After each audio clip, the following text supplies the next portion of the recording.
Hello, and welcome to Maybe I Can, exploring possibilities one sprinkle at a time. If you've ever found yourself asking, is this all there is to life? Then you're in the right place. I'm Debbie, author, speaker, entrepreneur, and coach. And every Tuesday, I'm here to share a sprinkle of hope and inspiration. Together, we'll uncover the more joy, more fulfillment, more prosperity, more fun. We'll share stories of transformation, actionable tips, and that little nudge you need to take the next step. So let's embark on this journey of discovery and say, maybe I can, to a life filled with more. Ready to find out? Let's get started. The Maybe I Can show starts now. Hi, everyone. I am your host, Debbie Weiss, and thank you so much for showing up here to listen to me. I know how many options there are out there for radio shows and podcasts, and so I just want you to know I really appreciate that you're tuning in to this show. Today, our topic is a sprinkle of discipline. But before I get into that, I want to share with you something that's happened to me over the last 24 hours that kind of relates to discipline and relates to some of the other quote unquote sprinkles that I've talked about over the past several months. So I have a day job. I am an insurance agent and I have a small office, 4 team members besides myself, wonderful, wonderful people.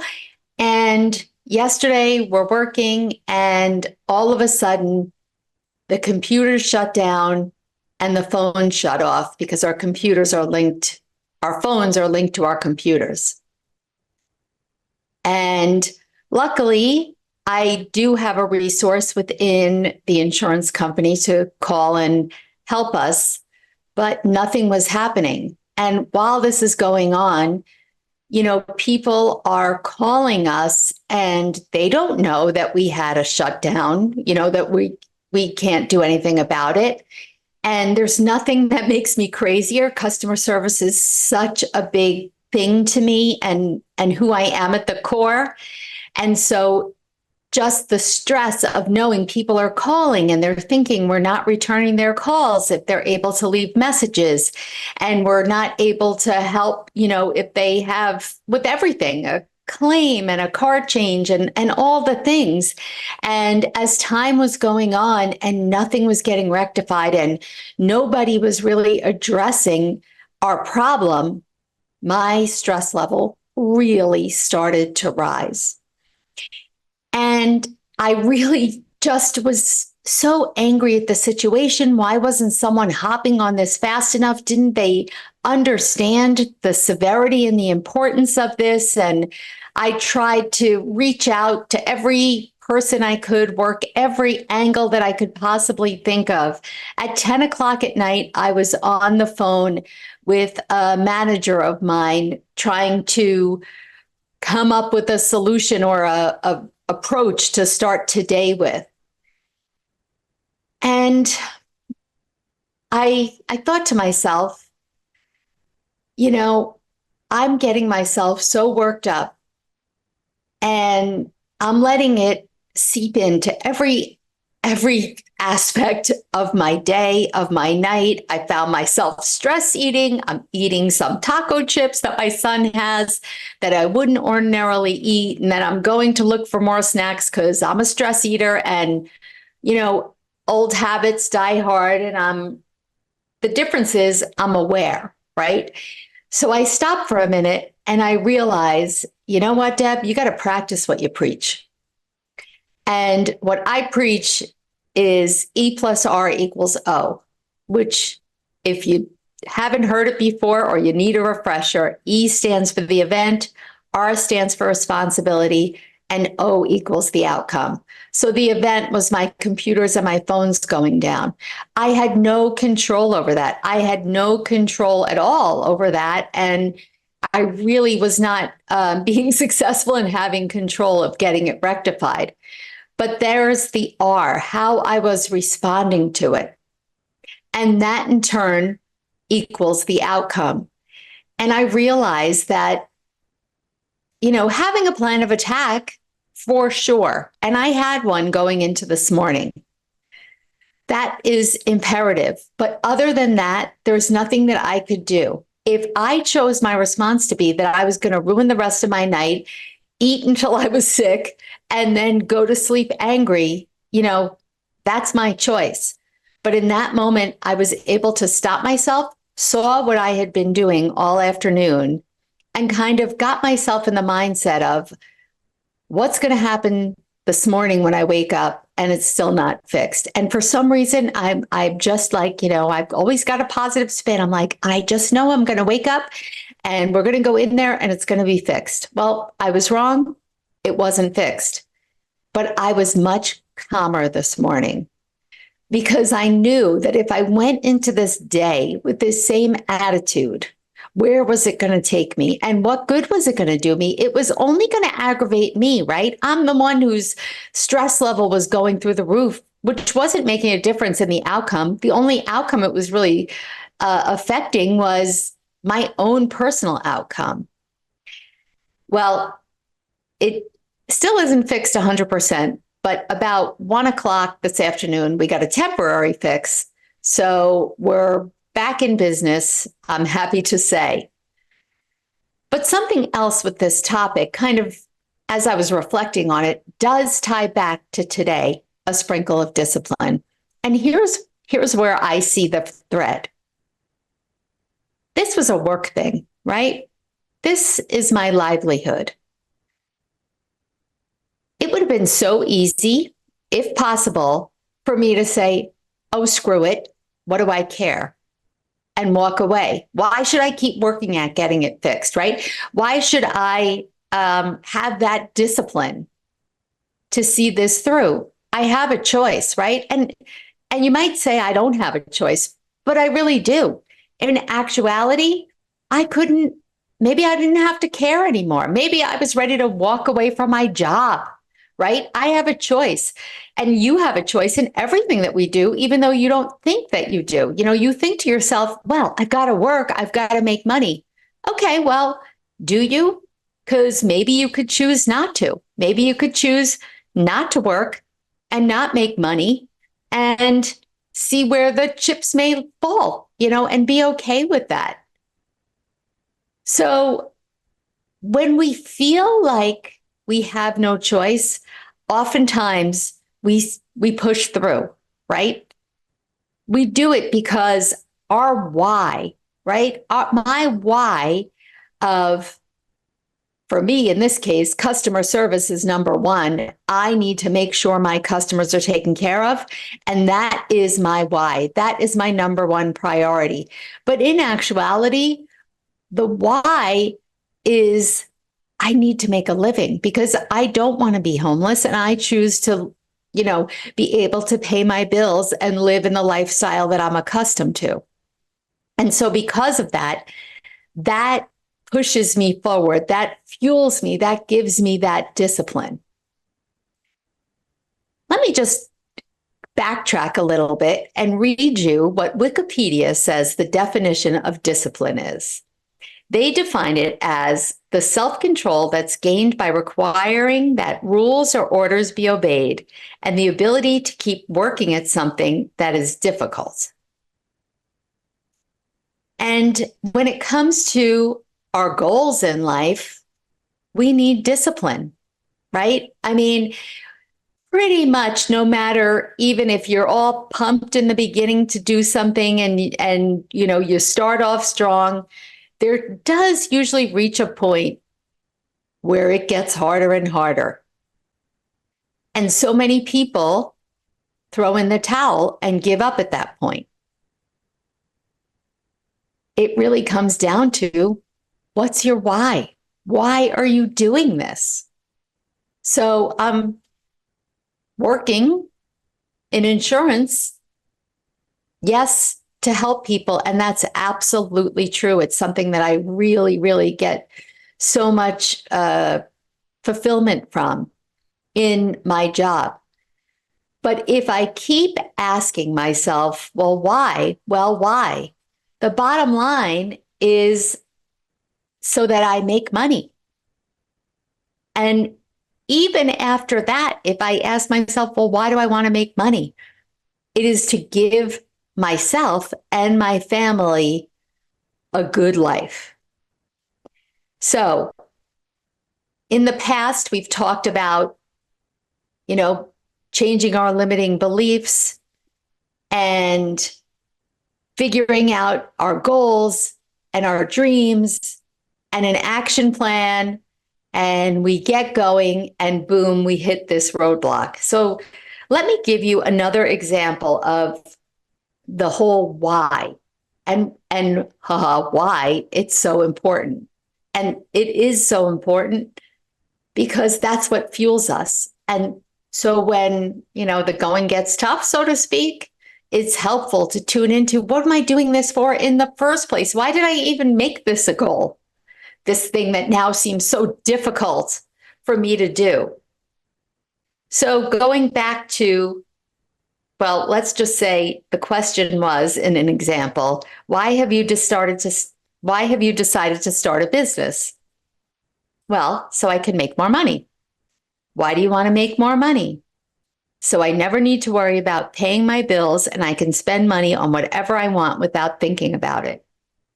Why do you need to stop worrying? So I can be relaxed and spend more time with my family. Well, why do you need to be relaxed and spend more time with your family? Because in the past, there have been times when I've missed out on enjoying them because I was stressed and uptight. I was never really present because I had too much on my mind. Why do you need to be present?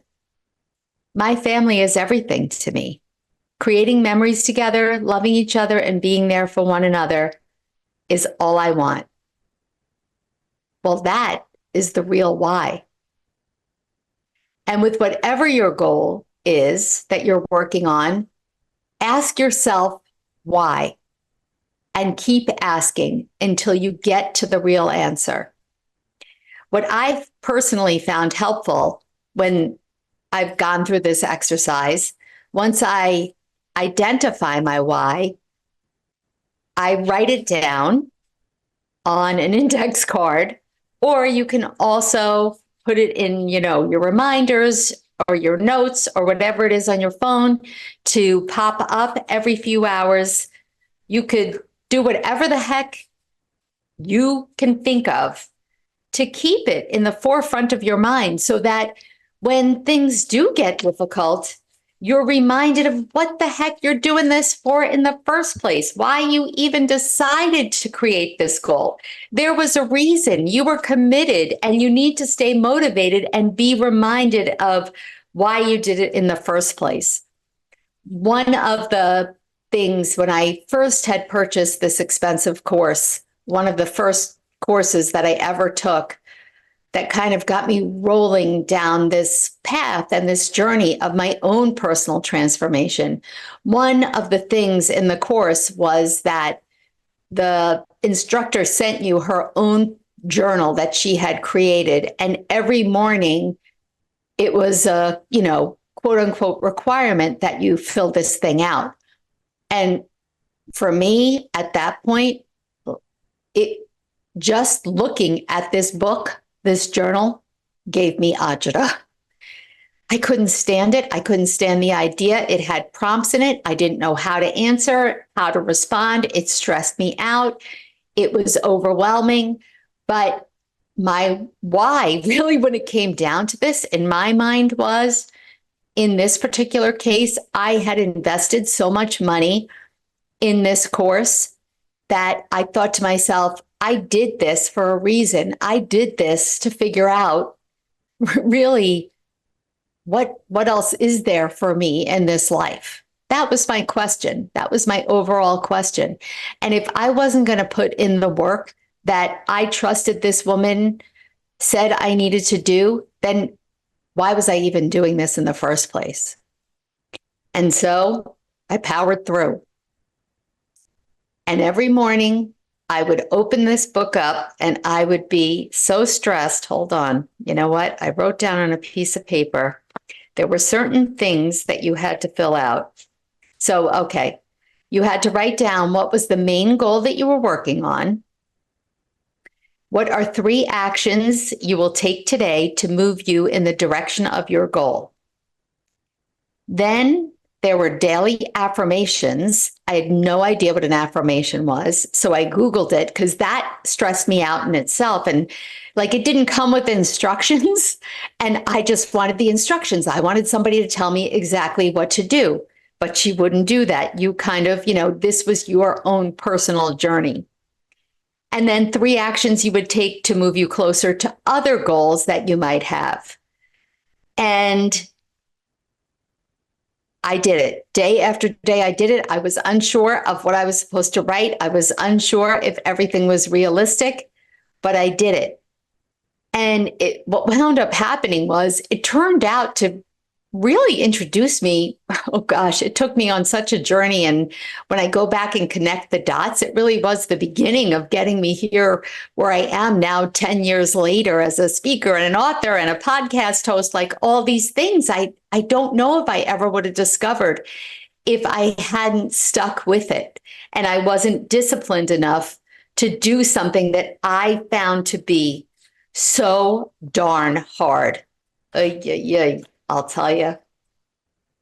You know what I'm talking about, especially when there's so many reasons, so many excuses. It's so easy to say, well, you know what? I don't have time this morning to fill this out. I overslept and I need to stop and get, well, you might say coffee, but me, I got to get my Diet Coke at McDonald's and I have this meeting. And, by the time you're done, you've talked yourself out of it today, tomorrow, the next day. And, we all know what happens then, right? Then everything just kind of goes to pot. And in this case, one of the things that did help me was the accountability of the program, knowing that I was going to show up every week and not that I had to turn in my journal, but the fact that there were going to be other people there talking about their experiences with their journal. And I didn't want to be the one who said, here's my experience. I didn't fill it out. And that was motivating to me. Even if my why wasn't enough, that accountability was motivating to me. I have always found having an accountability partner extremely helpful. I think that's why when it came to diets and weight loss and all that kind of stuff, Weight Watchers worked for me because I needed to go there every week and get weighed by somebody. I didn't like it. I didn't always like it. Sometimes I did, but often I did not like it. But I did it. And, when Weight Watchers added a kind of like a get out of jail free card and you could go each week and not get weighed, I think that actually was very helpful because I know that I would not want to go if I knew I had a quote unquote bad week. And having that get a jail free card allowed me to still go and get all the benefits out of the meeting and knowing that I didn't have to get weighed. But I wouldn't want to use that card week after week after week, right? So it still helped me be accountable. When it comes to discipline, if you're having problems, how you've got to analyze why. And I think you need to ask yourself, what's going on? Why you ran into this problem? Why are you not being able to follow through? Is it too time consuming? Whatever your goal or your action that you should be taking, is it too time consuming? Is it unrealistic? Is it too difficult? What is stopping me? You have to figure that out because maybe it is one of those things. And that means that you might have to break it down into smaller mini actions. I've got to come up with something different other than weight loss because weight loss has just been the story of my life. So I'm always thinking about that, either drinking water or food or exercise. Let me go with writing my memoir. Writing my memoir. So I found it very difficult. I was not a writer. I had writing in this journal was the first writing that I literally ever did since I was out of college. And okay, I'm going to write a memoir. Fantastic. And I joined a course for first time authors who wanted to get their stories out there. And before the course started, there was modules that you could watch, and kind of it got you started and it walked you through a series of exercises. And it was really good. And I did it. And the exercises like asked you, they were journal prompts, questions to kind of get you thinking. They helped to clarify, are you writing a self-help book or a memoir or a biography? I didn't even know the difference, so gave me a lot of clarity, helped you to start to think about an outline and how that works. And I was very happy with the progress that I was making. And I'm like, okay, I'm doing this. And then one module said, okay, write. Like WRITE. That's it. No explanation, nothing else. There was nothing else. And after that module, it's basically said, don't come back to the course until you've written the whole book. And I was like, are you kidding me? And I started Googling, how long do people write? What do you do? Do I do it by word count? I had no idea. And I sat down, I said, okay, I'm going to write for 20 minutes. Yeah, that's me taking a big sigh, because 5 minutes after I started, I looked at the clock and said, what? 5 minutes? That's it? And I got to tell you, for 4 of the 5 minutes, I was just staring at the screen thinking, what the heck am I going to write?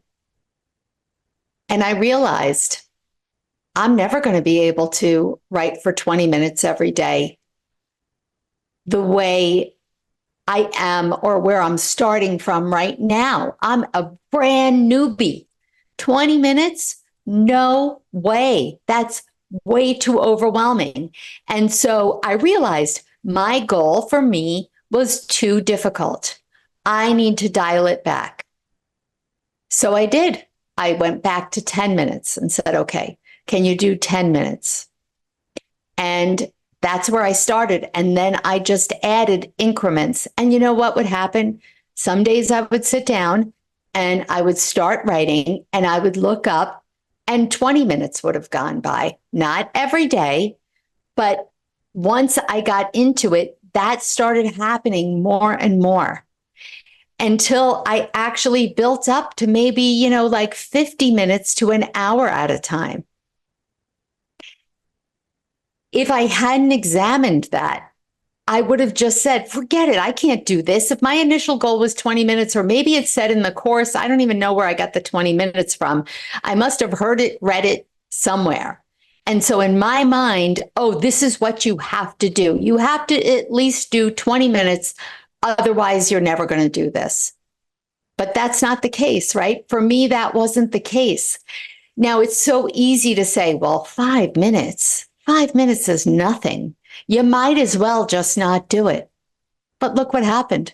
5 minutes turned into a memoir because I stuck with it. I stuck with it when Gary was diagnosed. Gary, my husband, was diagnosed with blood cancer. And I wrote pretty much the whole memoir while he was dying. I brought that darn computer with me to the hospital. I woke up at 5 o'clock in the morning and wrote then, because I was disciplined. I was able to look at my why. And I had one of my whys, once I started, sometimes your why changes or evolves, or you get other whys. And maybe it's that accountability thing for me too. For me, again, it was having the support of writers group that I was meeting each week. And I didn't want to be that person once again who wasn't doing the writing, doing the work, so to speak. So, what about you? How are you with your discipline? I have a challenge for you. If you choose to accept my challenge, for the next 21 days, I would like you to pick one new habit that contributes to your larger goal. So in my case, it was writing for 5 minutes. It was drinking one more glass of water, right? Taking a walk one night a week for a certain amount of time. Whatever it is, choose one action, small action every day that you will do for the next 21 days. Now, if it is something like exercise and you don't exercise, I'm not saying that you have to do something like that every day. So whichever it is, maybe it's something that you want to incorporate 3 times a week. Maybe it's something you want to incorporate every day. If your main goal is to exercise 3 times a week for 30 minutes, well, then you know what? Start 33 times a day for 5 or 10 minutes. You get the idea, but I want you over the next 21 days to establish and reinforce a new habit that contributes to your goal. Commit to doing it, track it, and reflect on how it's impacting your progress towards your goal, because no question about it, it's going to make a big difference. So let me end with a quote from George Zalewski. He's a motivational speaker and author. And he said, "Commitment is doing the thing you said you would do long after the mood you said it in has left you." Isn't that the truth? You've got this. 21 days, 21 days. Go out there and make it happen. I know you can. See you next week. Thanks for spending part of your day with me here on Maybe I Can, exploring possibilities one sprinkle at a time. It's been great having you, and I hope you're leaving with a spark to light up your journey to more. Remember, every big change starts with a single maybe. If you're ready to kickstart that change but not sure where to begin, I've got just the thing for you. Head over to download my free guide, The One Critical Step to Kickstart Change, and take that all-important first step. Let's make those maybes into reality one sprinkle at a time. Catch you next Tuesday at 4 p.m. Eastern, 1 p.m. Pacific with more stories, tips, and that extra push you might need. I'm Debbie saying goodbye for now, but always remember, maybe, just maybe, you can.